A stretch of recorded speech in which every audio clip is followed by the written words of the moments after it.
Hello all, నేను last వీడియోలో మీతో షేర్ చేసుకున్నాను రేడియేషన్లో ఫస్ట్ వీక్ నేను ఎలాంటి సైడ్ ఎఫెక్ట్స్ ఫేస్ చేశాను అనేది, and second and third week ఎలాంటి సైడ్ ఎఫెక్ట్స్ ఫేస్ చేశాను అనేది ఈ వీడియోలో మీతో షేర్ చేసుకుంటాను.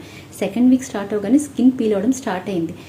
స్కిన్ పీల్ అవ్వడం అంటే మన ఫ్రూట్స్ మీద వెజిటేబుల్స్ మీద ఏదో ఎక్కువగా పీల్ చేస్తే లేయర్స్గా వెళ్ళిపోవడం కాదు, బట్ కొంచెం అయితే పీల్ అవుతుంది.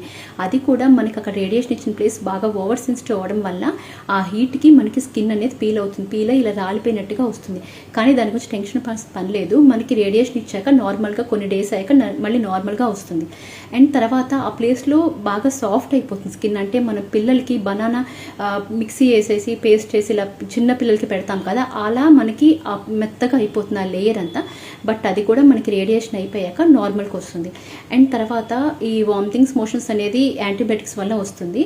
అండ్ తర్వాత బ్లాక్ అవుతుంది స్కిన్. ఏంటి, ఆ రేడియేషన్ ఇచ్చిన ప్లేస్ మొత్తం బ్లాక్ కలర్లోకి వస్తుంది. లాస్ట్లో రెడ్ చెప్పాను, ఇప్పుడు బ్లాక్ చెప్తున్నా అనుకోవద్దు. స్టార్టింగ్ రెడ్ కలర్లో వస్తుంది, బట్ రేడియేషన్ పెరుగుతున్న కొద్దికి ఆ ఏరియా అంతా బ్లాక్ కలర్లోకి చేంజ్ అవుతుంది. ఇవన్నీ మనకి నార్మల్కి రావడానికి 2 to 3 months పట్టచ్చు. కొంతమందికి బాడీకి వెంటనే హీల్ అవ్వచ్చు, కొంతమందికి హీట్ తొందరగా టైం పడుతుంది హీల్ అవ్వడానికి. సో నేను నార్మల్గా ఒక ఎస్టిమేషన్లో 2 to 3 months పట్టిందని 2 to 3 months time పడుతుందని చెప్తున్నాను.